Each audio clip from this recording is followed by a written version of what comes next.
nominate Honorable Tajuddin Abbas. I so second. I rise to humbly accept the nomination. Is hereby declared the winner and returned elected as the Speaker of the House of Representatives.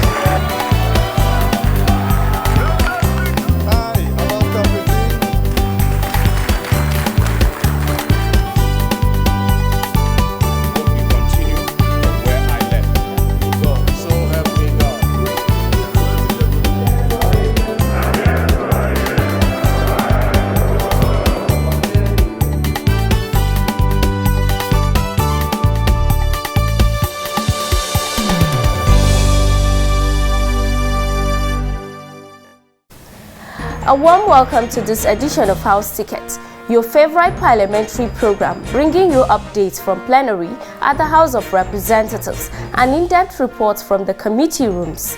I am Dehelia Mamza, your regular anchor. The House has further rescheduled its resumption date to 30th April 2024. This is to give lawmakers more time for constituency outreach and consultations so that they can secure adequate input into the constitutional review process. In spite of this break, House committees are still carrying out pending assignments, meeting with MDAs over matters referred to them from the floor of the House. Along this line, we have a report of the meeting of the House Committee on Pensions where pertinent issues were discussed.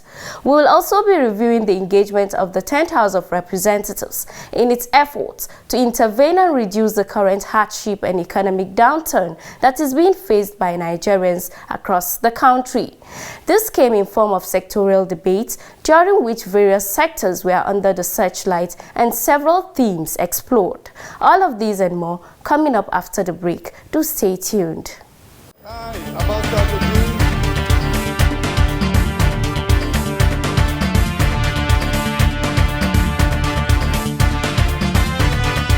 The House will pay priority attention to participatory budgeting process and delivery, law reform, electoral reform, women's participation and inclusion in governance, among others.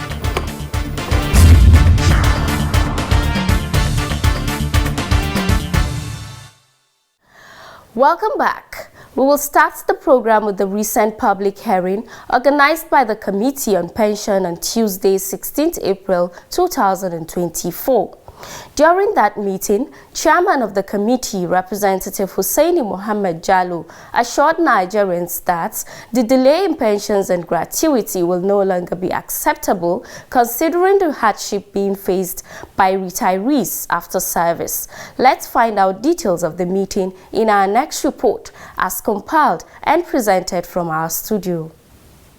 We sent invitation for this meeting some few weeks ago. In his remarks, Chairman of the committee, Representative Hussaini Mohammed Jallo, stated that the investigative hearing came as a result of a motion moved on the floor of the House following a complaint by a retiree relating to payment from his pension fund administrator, PFA. It is out of this that we decided to start this investigative hearing, which is going to be thorough. And we have engaged some consultant to assist us in this assignment, which we have requested for 30 copies of certain documents which have not been submitted. Some have submitted this morning, which is supposed to guide the committee in this meeting. But fortunately, more than half, or more than 70% have not submitted their. But we're still going to go ahead with this meeting. We were expected at the end of our investigation to submit our report to the House. We thank you for the opportunity to have us here. Reacting to the issue at stake, the CEO of Pension Fund Operations Association of Nigeria, PENOP, Oguchi Aguda, informed the committee that the Pension Reform Act 2004 ushered in a new era of contributory pension scheme, CPS. Under the CPS, employees are entitled to retirement benefits based on the total contributions, compounded interest, and a percentage of their salary during service. This system provides a predictable income stream in retirement, and employees can access a portion of their pension contributions under certain circumstances. For instance, terminal illness, emigration, or attaining a certain age as stipulated by PENCOM. Following the presentation made by the representative of the DG of the National Pension Commission, some members of the committee frowned, expressed their displeasure with the presentation. We are serious about this. This is not all about me or about us. It's about Nigerian and Nigerians. And we should take this as serious as possible. Because we are not joking. We are not sitting down here to receive document. Somebody is just trying to tell us the functions of PFS. We know. You don't need to tell us all this. We have gone through this and all that. There are issues that we need clarification about, and nobody is talking about that. PENCOM should provide self-assessment report of all the PFS and PFCs to all relevant authorities regarding retirement fund disbursements. For the fact that we cannot look at this document that was presented to us now, I second that we adjourn this meeting. Senator, I so second. The meeting has been adjourned, Senator, until later they will communicate to you.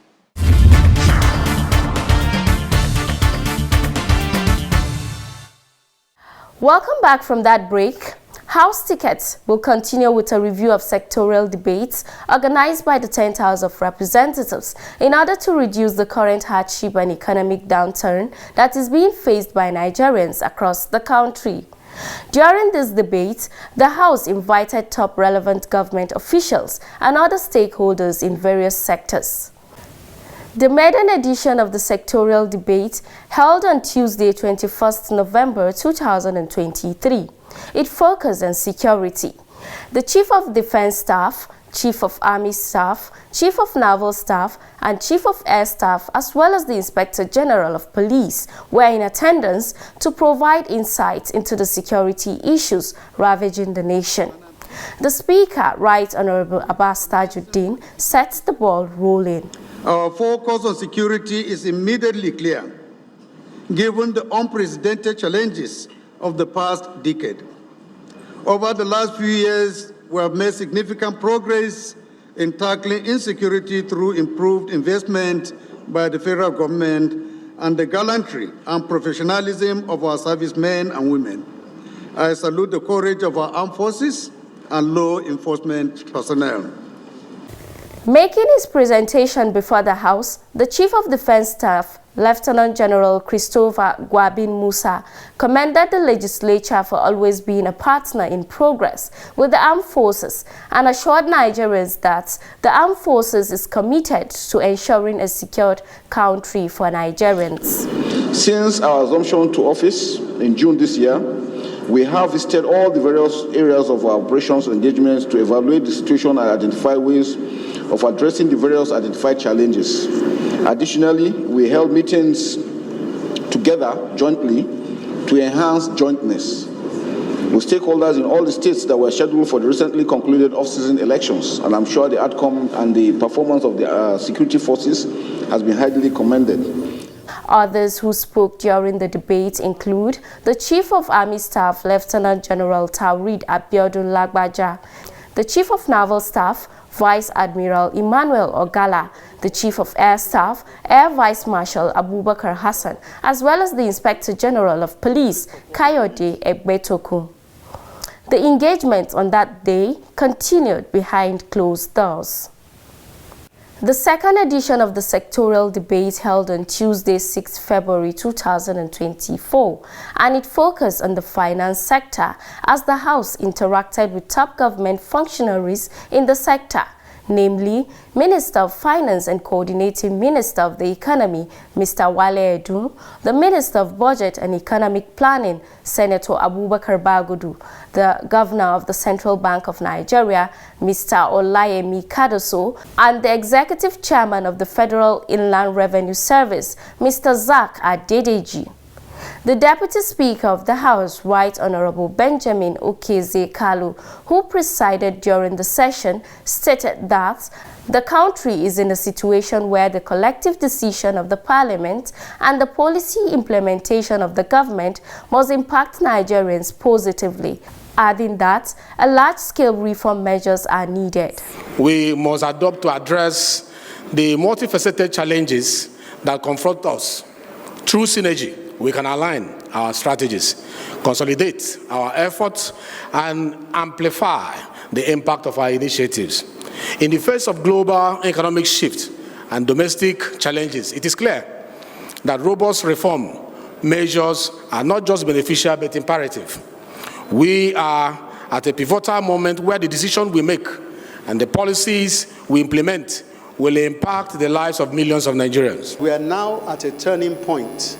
During their separate presentations, the Governor of the CBN, Minister of Finance and his counterparts in the Ministry of Budget and National Planning, as well as the FIRS chairman, assured Nigerians that the high cost of living being witnessed is currently being addressed, while the federal government is doing everything possible to calm the current inflation in the country. We were in an unsustainable place in terms of the fiscal situation of Nigeria. We were on the road to economic disaster. We had expenditure which was wasteful and unsustainable by way of the subsidy, not just on fuel, but the subsidy on foreign exchange, which confused the incentive framework. Of course, in turning back from that road, as we have heard, there will be dust. However, bold measures have been taken, and there have been positive results. We are very clear that we are on the right track, and the challenges of the moment are being dealt with.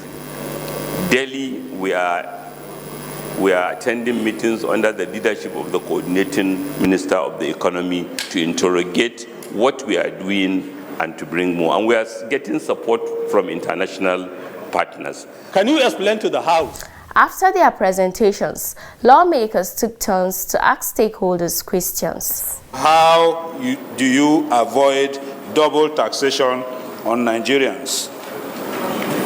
And then, do you have incentives for taxpayers? I'm not talking about the big boys, Dangote and all that. For the common Nigerians, what are the tax incentives you have that will encourage them to be in the tax net? We are putting an arrangement together between us and the state through Joint Tax Board to work and have this information sharing without compromising the confidentiality of the taxpayer. And the incentive for taxpayer comes in various ways. And just to put it in proper perspective, and that is why complying with tax is law. We administer law. It's not persuasion. It is law. We must comply with the law. If you fail to comply with the law, you've disobeyed the law. It's not about begging. So the duty of Federal Land Revenue is to administer the tax law. So the point of incentives and everything, because without taxes, there is no way we provide facility. Of recent, you have moved some department to Lagos, and a lot of people in the country were shouting. Why? Because this department have been in Abuja for over 20 years. No CBN governor has thought of moving it to Lagos. But when you came in, you decided to move those departments to Lagos. Some people felt the movement has a sectional agenda.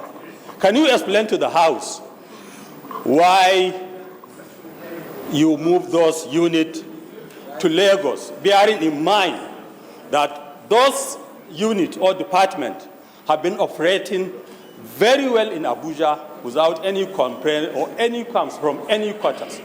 Quite frankly, nothing political about it. Let me be upfront about that. Absolutely nothing political about it. The central bank has branches all over the country. It has branches in every single state of the Federation. And there's a need to calibrate strengths and resources between the various parts of the Federation. That's basically it.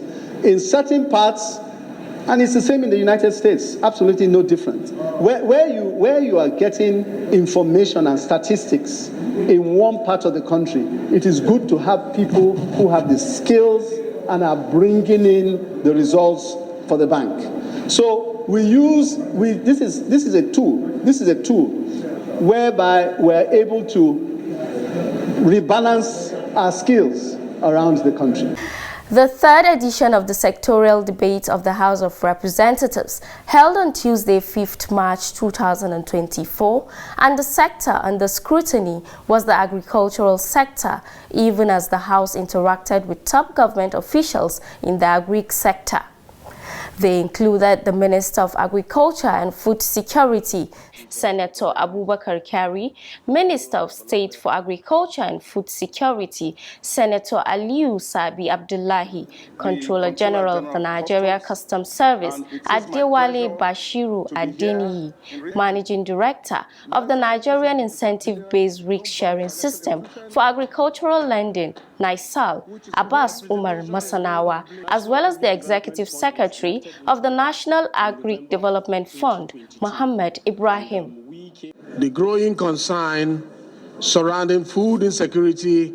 In his remarks, Deputy Speaker of the House, Right Honorable Benjamin Okeze Kalu, who presided over the session, stated that food inflation remains a persistent challenge, which has reached a staggering 35.41% as of January 2024. This, he said, places immense burden on the working population, with 90% allocating a staggering 60% of their income to meet their basic food needs. Our collective effort must focus on addressing both demand and supply factors, along with the persistent challenge of food price inflation. Through thorough analysis, I have identified 4 critical levers for improving food security: increasing per capita consumption, raising production yield, curbing food price inflation, and reducing reliance on food import. The Minister of Agriculture and Food Security, Senator Abubakar Kyari, informed the House that the present food shortage currently experienced in the country is as a result of insecurity, persistent farmers-herders clashes, COVID-19 pandemic, smuggling of food across the borders, as well as the Naira redesign policy. As a measure to reverse the shortage, the ministry is boosting dry season farming. Maize is not as much as rice in the dry season, but we intend to cultivate about 55,000 hectares, which will impact 110,000 farmers and a yield of 220,000 metric tons. Cassava also is 35,000 hectares with 70,000 farmers and a yield of 525,000 tons. But for immediate plans that we have in our reserve, what we met was 53,000 metric tons of assorted grains. We have asked and gotten approval by Mr. President to distribute 42,000.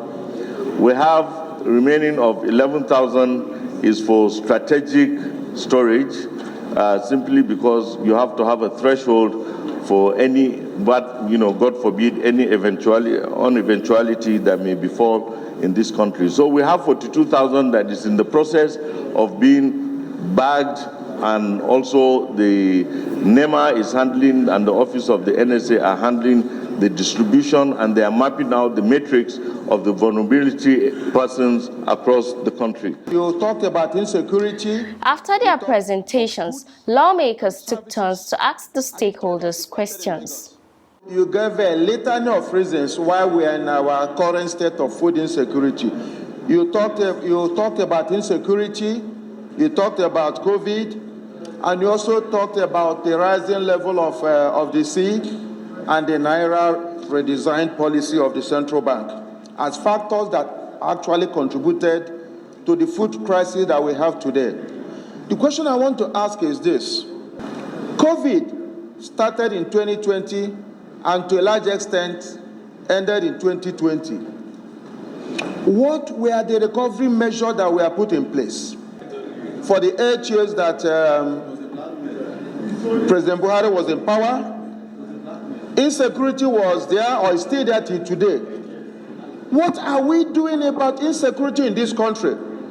Because if you don't have security, farmers will not feel free to go and harvest or plant their crops. We are doing a lot, and in terms of insecurity, like you asked, Mr. President has given the go-ahead for the revampment of the forest rangers and also the agro rangers. Just last week, I had interaction with the Commandant General of the Nigerian Civil Defense Corps on the need to reactivate and in collaboration with the states, the issue of the agro rangers. So that is in an advanced stage of development. The President did directed, just as you've told us here, that all the food items seized be sold to the vulnerables at a very minimal price. And you've told us you've started in Lagos. You have all your zonal directors or DGs. You have in Kano, you have in Kaduna, you have in Akwa Ibom, all the states, you've seized all these food items. What stops you from giving directives simultaneously that they be sold? One wait for Lagos to finish before you come to Akwa Ibom, before you go to Abia State, before you go to Kaduna. You are still creating more problem. This bureaucratic bottleneck is the cause of why Nigerians are suffering. I believe if the same way you are selling in Lagos, Akwa Ibom is also selling, Kaduna is selling, Imo is selling, it will reduce this food scarcity. The fact that we did not do it simultaneously. You want to appreciate the fact that that operation is a very, very tasking one because it happened, or it was supposed to happen in all the places where we had our key operations. We felt that we needed to put in a plan, run it, and take some learnings from what we did in the first instance.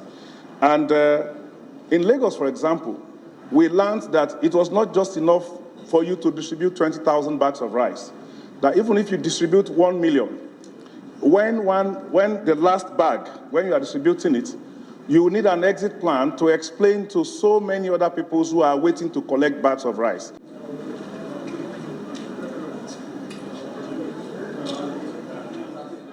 The 10th House of Representatives has expressed its commitment to continue to engage and interact with relevant top government officials as well as stakeholders in various sectors across the country to address the economic hardship, improve security of lives and properties of citizens, as well as reduce inflation rates across the country for better and more economic growth for Nigerians.